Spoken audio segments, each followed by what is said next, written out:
Tapos nakita niyo napakalinis ng dagat dito. Sarap mag-unwind. Yan. Kung gusto niyo pumunta dito, hindi kayo dumaan ng Panganiban or Paracali. Pumunta na yan. Yan. Pakita natin yung dagat. Wow, yan, dagat.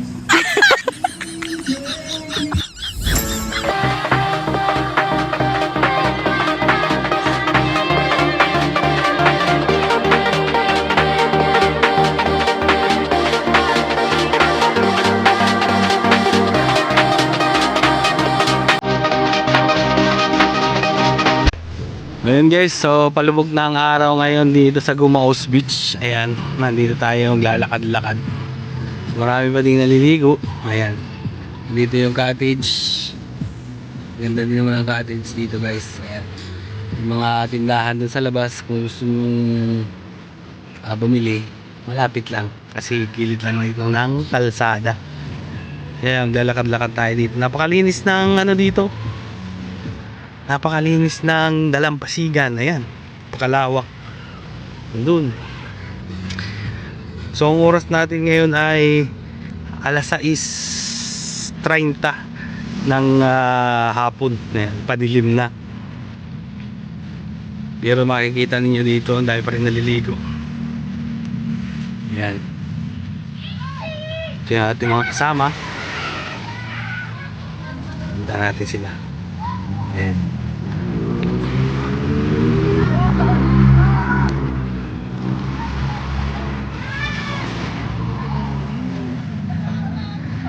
Hello, madam. Ang ganda pala dito sa Gumaos Beach. Ay, oo kuya. Ano? Meron tayong kubo dyan. Oh, may pailaw pa. Yeah. Ang ganda, di ba? May pailaw pa, di ba? Yan. Mababa man yan. Pantay pa ito ang hangin. Dito kayo madalas nagpupunta pag re-relax. Pag relax. Dito kami. Pag napapagod na sa trabaho, dito lang yan. Lawak na ano. Wala na.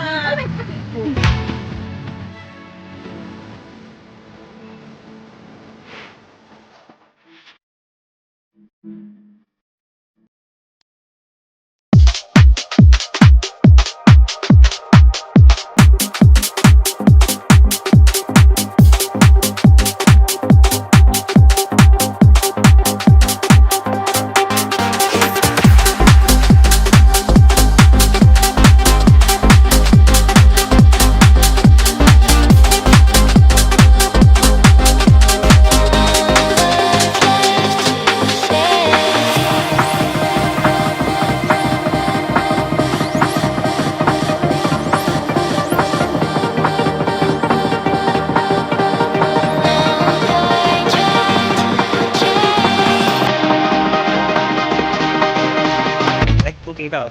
Yan. Ano yung ginagawa mo ngayon, tol? Ay, napapos. Alam mo express. Aba, sabi. Ito ang sinihaw sa bigong. Bangus na nilagyan ng Altos, kuya saka kamatis. ayun. May konti asin. Ah, Masarap.